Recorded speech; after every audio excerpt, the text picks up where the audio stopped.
What it do, homies? It's your boy David. I'm back today. We're back with some more new casual geographic. This time we're checking out when you are the child support. As a father, and with Father's Day coming up, I can't wait to see all these Father's Day videos. That's about to explore all kinds of realms of possibility. In this case, animals. Let's go ahead and shut up and turn it up. Are fathers really that necessary? You know, it's crazy we can even ask a question I like hope that. so. You want to know how important father figures actually are? Studies done in South Africa found that without the presence of older, mature bull elephants, the younger bachelor males were more likely to exhibit aggressive, destructive, and straight-up menace behavior, escalating all the way to them projecting their daddy issues on the south side of a rhino. And it wasn't until more seasoned bulls were brought back in that the rhinocentric assaults decreased. And even though with humans the stakes don't usually involve a rhino's rectum, subtracting fathers from a population can be just as problematic. I'm not going to list all the ways because then we'll be here forever. Just know that a majority of the prison population wouldn't even be there in the first place if their fathers had come home from getting milk. I'm going to tell you this right now, and I'm going to keep this as brief as possible as I can. But I can 100% tell you that I would not be where I am today if it was not for my father. Now, before I was born, my father pretty much ran around gangs and everything and all types of stuff. But after I was born, he told me he realized that he had to put that up and he had to start raising me. It got to a point to where I got older. And of course, my father and my mother was never together, right? If they were married, I was born out of wedlock. So, two-parent household, I had never seen before, right? It was always mom and stepdad, dad and stepmom. I had never had a mom and dad together in the same house. That's a privilege, honestly. So if you did have that in your family, that's good stuff. It's rare. Okay. I don't know how rare it is. But anyways, it got to a point where I was young, and just like he said, these things were happening to me. My mother couldn't contain it. I was angry. I was throwing things. I was hurting kids at daycare and everything. My mother didn't know what the source of the aggression was. My dad told me, he sat me down for a talk, and he told me that I told him that I missed him. And ever since that day, every summer I went up and I saw my dad. I was up there with him because he lived in a different city, and it changed my whole entire me. It changed everything. It made me the man that I am today because he was in my life. It's not to say that mothers can't do the same, but there is a specific role. There are some things that a man can teach another man that a woman cannot. And I believe that's facts. Just some things. Just some things. Women are, honestly, I give props to all my single mothers out there. It's a very hard thing to do, very hard job. I feel sad for the type of things you guys have to do. But in my experience, my father was able to give me something that my mother could not. Might not be everybody's experience, but I just wanted to put that out there. Thanks for coming to my TED Talk. I didn't expect to get that deep, but what he just said just really hit me because it's a personal level. Unless you're an athlete, in which case it's just a buff to your greatness. There are many fathers in nature that are just as important, and seahorses aren't really one of them. We call seahorses amazing fathers, and really all they do is spunk out new recruits to the census from their midsection. It's really no different than what every 14-year-old does the moment they discover incognito. Except with them, their swimmers aren't undercooked.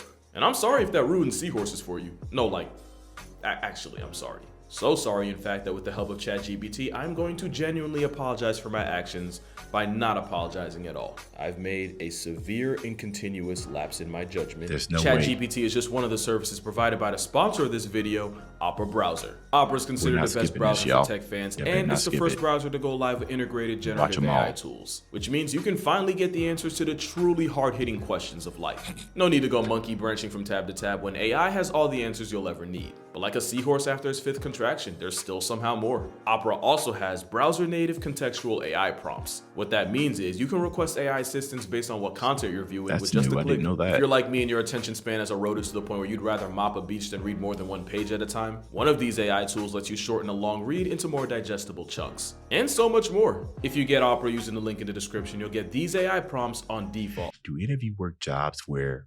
your company has decided to work AI into your work progress, like it wasn't there and now all of a sudden you're using ChatGPT more? Because I read about it, but I have never seen it in person, right? I've never went to anybody, I haven't heard anybody that has integrated ChatGPT into their daily work. I'm interested in, tell me what job did you do?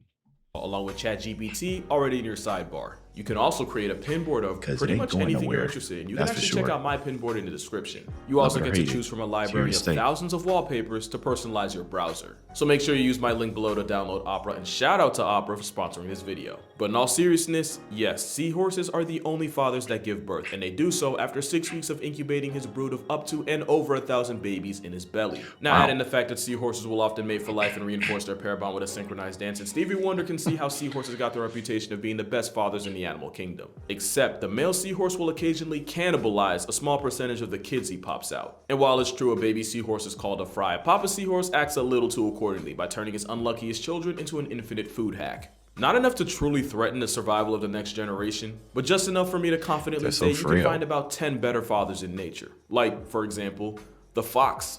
Like the seahorse, the red fox is often monogamous, meaning that one Spider-Verse line can easily apply to them too. At first, Father Fox has a full-time job bringing back food to his partner who stays home with the kids. But as they get older, that's when the tough love starts. Once the foxlets start getting bigger and more capable, their dad starts showing up with less and less food. Instead, he'll start burying the extra food near the den and even cover it up with twigs and brush in order to teach his kids how to be more independent and find it themselves. And that's not the only life lesson served by Father Fox, because in an area where foxes were getting murked by coyotes, researchers noticed male foxes playing with their kids by chasing and ambushing them, almost like they were trying to teach the next generation how to avoid predators. And speaking of coyotes, you'll find that there are some W dads too. Coyotes are just as loyal, and sometimes even death doesn't make them find a new mate. Hey man, I got 2 kids, and every day something happens. Every day I have to buy something, and just when you think you're on the up and up, that text that he had right there, I would never financially recover from this. Whew, wouldn't trade it for the world though. But jeez, bro, my wallet be burning, bro. How many times I gotta take it out and swipe the card? New diapers, inhalers. Wait, huh? They blind? Well, I should have expected that. Me and your mother are blind. Coyote couples typically hunt together, but as scavengers who will often finesse food from much bigger threats like wolves and bears, it's usually the male that'll stake out a possible bounty first while his mate watches from a safe distance. That way, if worse comes to worse and he gets put on a shirt, his mate still has a chance to raise their children as a single mother. You wouldn't see a seahorse do that. And honestly, wild canids in general kind of break the rule of male mammals being more of a deadbeat than a roadside raccoon. Father wolves are just as overprotective as you'd expect. Here, you can see a father wolf harassing a black bear and trying to get it to chase him after the bear wandered and got too close to his pups hidden near some trees. And African wild dogs will actually let the pups feed first rather than have the most alpha male get first serves and have everyone else fall in line. They've also been known to spend days looking for any lost pups, but the gold standard of dog fathers would have to be the golden jackal. They're another couple that takes till death seriously, and like with coyotes, they'll often go grocery shopping together.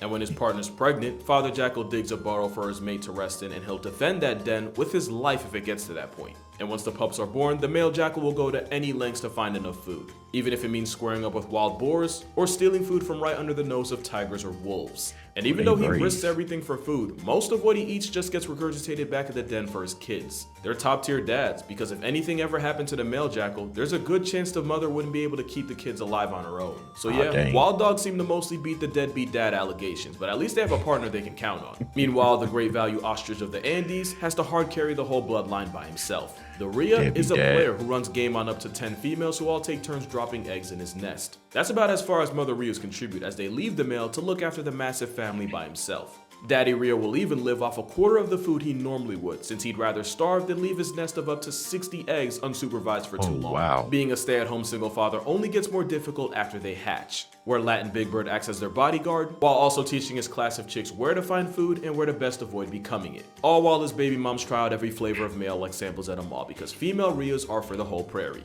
But I'm pretty sure the father Rhea likes it that way, since once the eggs are laid, he'll chase off anything with a pulse that even looks at them the wrong way, even if anything includes an amorous female. Daddy Rhea puts his actually that sounds kind of gross. Father Rhea puts his kids first, but he's not the only member of the rat-type family that does. Cast warriors are like if nature engineered an animal with the sole goal of f***ing with my sanity. But even this Jurassic drumstick finds time to be an S-tier father. Female cassowaries also social distance from their eggs and children, leaving the parenting all up to the male. And even though cassowaries are actually really shy and would rather run from smoke than to it, a male will turn it up to 100 if his children are involved. And just like his cousin the Rhea, the blueberry-flavored paralysis chicken spends 9 months raising his clutch of chicks, teaching them how to survive until they can successfully do it on their own. In fact, cassowaries are such devoted dads that the whole reason we call them the most dangerous bird in the world is likely because of the lengths we've seen them go to protect their Oh, children. wow. In 2012, a photographer was charged and yeeted off a cliff by a hostile cassowary that I am now willing to bet had some kids in the area. But considering both them and Rheas have to carry the well-being of their entire family on their backs, I don't blame them for lashing out. The giant water bug does the same thing, except with them, it gets ridiculously literal. Water bugs will lay their eggs above the water, and it's the male that stands guard and defends them against risks to minor safety, which includes scaring off other females that would easily turn his pride and joy into protein powder. There's even one type of water bug that'll physically carry up to 150 eggs all on his back. Goodness. How you get With him his on your future back? progeny glued to him, the male water bug is stuck like that for weeks, while his mate gets to go out and act like a free agent switching teams and looks for a new male to dump dependence on. In this time, the father water bug can't fly, can't eat as much, he has to constantly climb up to the surface to let his eggs get air, and he's a much easier target for predators. But at least with him, the back-breaking labor of being a father ends the moment they hatch. I'm sure there's a certain crocodilian that wishes it was that easy. You probably wouldn't expect a cold-blooded predatory sledgehammer to have a section in a video about great fathers. But if that were true, this picture wouldn't exist. This is a male gharial acting as a sentient school bus for about 100 of his kids. Normally, croc miners ride shotgun inside their parents' jaws, but armed with a mouthpiece designed for griefing fish, instead they choose to be on water bug time. Just like the Rhea, the guy gharial flexes a whole harem of females as procreation partners, and he gets to be the one to play one-man daycare as he guards them very all. interesting. He might not be close to the single father the Rhea, cassowary, and water bug are, since his mates don't go out for milk indefinitely, but gharials might be the most unexpected animal on here. And right there with him are frogs. For example, the smooth guardian frog, that's his name by the way, I'm not making that up, he flexes his parental prowess by being the one to stay with the eggs and guard them after his mate lays them into the ground. And after almost 2 weeks of waiting, he's the one that carries the tadpoles on his back after they hatch, and he's the one that finds a nice pool for his brood to finish developing in. And it's not like he just dumps them in the first source of water he finds. Nah, not only are they particular about where and what they put their tadpoles in, the father will even equally divide his children between pools if he can. Like if he's carrying 20 tadpoles, he'll put 10 in one pool, 10 in the other. They're not the only frogs that take a cue from Dom Toretto and put family first. The giant African bullfrog can have not hundreds, but thousands of little ankle biters in a breeding season, and it's the dad that looks after them all. And for almost a month, he defends them like a slimy, water-loving pit bull, biting anything that even looks like a threat. Yeah, they have teeth, by the way. He'll even go out of his way to dig a canal to a bigger pond if he notices that the one his kids are swimming in starts to dry up. They're solid fathers, although admittedly they can resort to seahorse behavior by eating some of the kids he was guarding. But then again, cannibalism is kind of what frogs do. Darwin's frog will also eat his own children, but with them, they have a process. After his girl lays and leaves, once again, he's the one that sits with them and waits for them to start moving. Once they do, instead of backpacking his family, Darwin's frog takes it a step further by swallowing the eggs, letting them develop in his vocal sacs. And when they're ready, he delivers them to the world by puking his progeny out. And depending on how you define birth, you can argue that seahorses aren't the only fathers that qualify for paternity leave. They're definitely not the only fish. Another unlikely superhero father is a type of fish known as the stickleback. It starts with the male stickleback creating a nest for his females to lay their eggs in, and he holds the nest together using a special glue formed by his kidneys. That stuff isn't exactly easy to make, and the stronger the current of the river he's in, the more kidney glue he has to use in his house. And sometimes the cost of making his own product means he dies soon after spawning. But the ones that don't get Mufasa'd in the process revolve their entire lives around their families. They constantly have to chase off jealous rivals, and he'll spend most of the day fanning his clutch of eggs so that they can get enough oxygen while also washing away parasites and waste. And he'll even go as far as guarding the fry up to a week after they hatch. And he's not the only fish that's known for playing Mr. Mom. The common goby often raises hundreds of eggs by himself, the same way the stickleback does. Except the goby's also likely to eat the eggs that take the longest to hatch, just so he can dive back into the dating pool sooner, so maybe seahorses aren't that bad. But if you're looking for a father that you can trust with 100% of your children, we gotta talk monkeys. With golden lion tamarins, it really does take a village to raise a baby, and nobody takes more of a role than the father. Because he's the one that grooms, plays with, and carries his kid around. In fact, the only time he leaves them with the mother is so they can nurse, and even then he takes them right back. Not only that, but he'll even act as a midwife during birth, as the father will help clean the baby fresh out the womb and even bite off the umbilical cord. And it's far from just them. Owl monkeys also have the father as the de facto parent, with the mom only carrying around the infant for the first week. And now we know why. Mother marmosets like the golden tamarin often have to pop out twins that add up to 25% of her body weight. Birth is not a fun process, and it's now believed that the physical toll it takes on the mother is why the males are the ones that take the lead in parenting. Meaning, marmosets are the only other animals that figured out the concept of maternity leave. There's also the fact that males literally put their families first. You see, the thing is, with most male mammals, an ovulating female instantly triggers a rise in testosterone. It's why those same male mammals are often good at making babies, not so much raising them. But a study showed that while single mateless marmosets reacted strongly to pheromones from females, The spoken for father marmosets really couldn't care less. So not only are they devoted fathers, they're also loyal enough husbands to reject any females for their family's sake. Some humans can't relate to that. And we never thought a tiger could either, but this one couldn't care less. So not only are they devoted fathers, they're also loyal enough husbands to reject any females for their family's sake. Some humans can't relate to that. Hey, ain't this one here, y'all? We're about to celebrate 15 years together with my wife and 9 years married. So rejecting all of that for my family's sake. I even started to, never mind.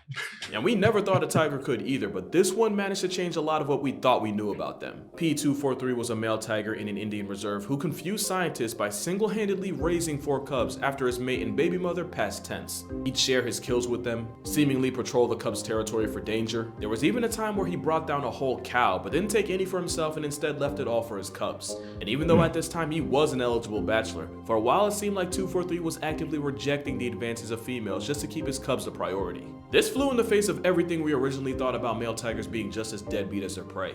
And there's a good chance this wasn't just an exception. There was another case where a male named T25 was caught playing protector for a pair of orphan cubs that weren't even his. So there's a solid chance that we got it all wrong and that tiger dads are just as capable of stepping up. Just like some birds. Because when a mother kestrel got bambied by some owls, it was the father kestrel that went on to carry the family. And unlike the rhea, kestrel males don't typically look after their chicks. They usually just provide food, but it seemed that the widower knew that wouldn't be enough. The males slowly but surely started doing all the things the mother would have.